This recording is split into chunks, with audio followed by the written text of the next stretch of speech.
இப்போ நம்ம பார்க்க போகிறது capital and revenue expenditure. Amount spent on increasing the seating capacity in a cinema hall. Answer வந்து capital எக்ஸ்பெண்டிச்சருங்க. நான் சிம்பிளாக சொல்லிடுறேன். ஒரு பிஸ்னஸில் ஸ்பெண்ட் பண்ணுறாங்க அப்படின்னா அது ரெண்டு ப்ரைமரி வேஸ் இருக்கும். ஒன்று வந்து பார்த்தீங்கன்னா கேபிட்டல் எக்ஸ்பெண்டிச்சர், இன்னொன்று ரெவென்யூ எக்ஸ்பெண்டிச்சர். இது ரெண்டுத்துக்கும் டிஃப்ரென்ஸ் என்ன அப்படின்னு பார்த்தீங்கன்னா டைமிங் தாங்க. Timing of the benefit. இந்த டைமிங் தான் ரொம்ப இம்பார்ட்டண்ட். இப்போ கேபிட்டல் எக்ஸ்பெண்டிச்சர் அப்படின்னா இப்போ எக்ஸாம்பிள் இதுலேயே எடுத்துங்க, இன்க்ரீஸிங் த சீட்டிங் கெப்பாசிட்டி. அப்போது ஒரு சினிமா ஹாலில் 100 சீட்ஸ் இருக்குது, 150 சீட்ஸாக மாற்றிருக்காங்க. அப்படின்னும் போது கெப்பாசிட்டியை இன்க்ரீஸ் பண்ணுறாங்க. கெப்பாசிட்டி. ஸோ இப்போது இதனால் என்ன பெனிஃபிட்ஸ் அப்படின்னு பார்த்தீங்கன்னா, இந்த timing of the benefit more than 1 year, more than 1 year and multiple இயர்ஸ்க்கு வரும். கரெக்டுங்களா? ஆனால் ரெவென்யூ எக்ஸ்பெண்டிச்சர் அப்படின்றது வந்து பார்த்தீங்கன்னா இது வெறும் ஆப்ரேஷனல் காஸ்ட்டுங்க. எக்ஸாம்பிள் வந்து மெயின்டெனன்ஸ் காஸ்ட்னு கூட சொல்லலாம். எக்ஸாம்பிள், ஒரு சினிமா ஹாலில் வந்து சீட் ரிப்பேர் ஆகிருக்கு அப்படின்னா ரிப்பேரை ரெக்டிஃபை பண்ணுறது, இல்லை ஆர்ம் சேர் இருக்குது இல்லைங்களா, அதில் வந்து ஸ்க்ரூ என்ன போயிருக்கு அப்படின்னா அதை ரெடி பண்ணுறது. இந்த மாதிரியான மெயின்டெனன்ஸ் காஸ்ட் வர்றது வந்து ரெவென்யூ எக்ஸ்பெண்டிச்சர். அப்போது ஒரு அசட்டோட கெப்பாசிட்டி இன்க்ரீஸ் ஆகுது அப்படின்னா அது கேபிட்டல் எக்ஸ்பெண்டிச்சருங்க. Expenditure incurred ₹20,000 for the trial run of a newly installed machinery.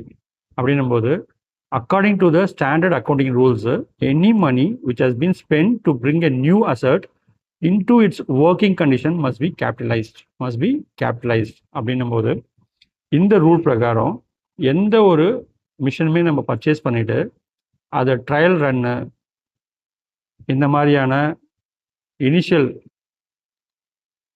எக்ஸ்பெண்டிச்சரை meet out பண்ணும்போது அது கட்டாயமாக கேபிட்டல் எக்ஸ்பெண்டிச்சர் தான் வருங்க. ஸோ அதனால் answer is C. Interest on bank deposit. Interest on bank deposit இது ரெவென்யூ ரிசிப்ட்டுங்க. நான் ஒரு சின்ன ஸ்டோரியோட சொல்லிடுறேன். இப்போ நம்மளோட கார்டனில் ஒரு ட்ரீ இருக்குது. அந்த ட்ரீயை டோட்டலாக கட் பண்ணிவிட்டு சேல் பண்ணிடுறோம். இது கேபிட்டல் ரிசிப்ட்டு. இந்த ட்ரீயில் இருக்கிற ஃப்ரூட்ஸு இதெல்லாமே எடுத்து நம்ம சேல் பண்ணிகிட்டு இருக்கோம். அப்படின்னும் போது இது ரெக்கரிங்கில் வரும் இல்லைங்களா.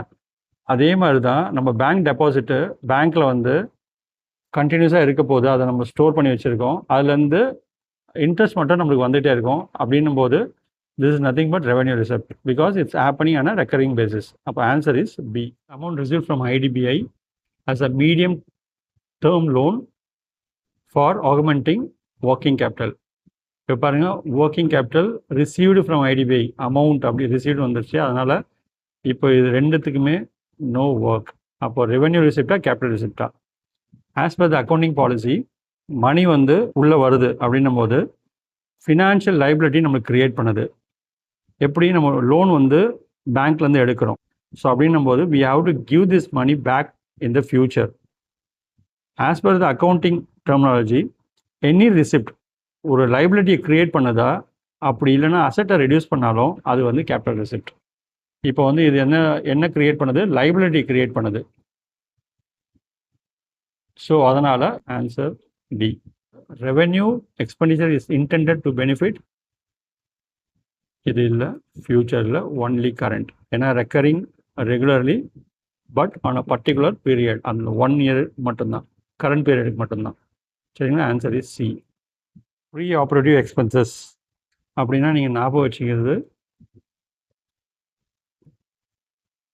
ப்ரிலிமினரி எக்ஸ்பென்சஸ் ஞாபகம் வச்சுங்க. இப்போ இது எப்போ பண்ணுவாங்க அப்படின்னு பார்த்தீங்கன்னா, நமக்கு நல்லா தெரியும், ஒரு பிஸ்னஸ் ஸ்டார்ட் பண்ணுறாங்க அப்படின்னா அதோட இனிஷியல் ஸ்டேஜில் லீகல் ஃபீஸ் ஆகட்டும், இல்லை ரிஜிஸ்ட்ரேஷன் காஸ்ட் ஆகட்டும், ஸோ இந்த மாதிரி எல்லாமே பண்ணுறது வந்து ப்ரிலிமினரி எக்ஸ்பென்சஸில் வருங்க. ஸோ அப்போ ப்ரீ ஆப்ரேட்டிவ் எக்ஸ்பென்சஸ்னால் நத்திங் பட் ப்ரிலிமினரி எக்ஸ்பென்சஸ். இப்போ இது ரெவென்யூ எக்ஸ்பெண்டிச்சர் மாதிரி தான் நம்மளுக்கு தோணும், ஆனால் ரெவென்யூ எக்ஸ்பெண்டிச்சர் கிடையாது. சேம் வே இதை நம்ம கேபிட்டல் எக்ஸ்பெண்டிச்சர்லையும் எடுக்க முடியாது. ப்ரீபெய்டுன்றது கிடையவே கிடையாது.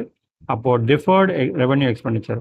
இது இதோட நேச்சர் வந்து ரெவென்யூ எக்ஸ்பெண்டிச்சர் மாதிரி இருக்கும். ஆனால் இதோட பெனிஃபிட்ஸ் வந்து மல்டிபிள் இயர்ஸ், அதாவது 2 to 5 இயர்ஸ்க்குள்ளே இது கம்ப்ளீட் ஆகும். ஸோ இப்போது ரெவென்யூ எக்ஸ்பெண்டிச்சரும் இல்லை, கேபிட்டல் எக்ஸ்பெண்டிச்சரும் இல்லை, pre operative expenses are deferred revenue expenditure.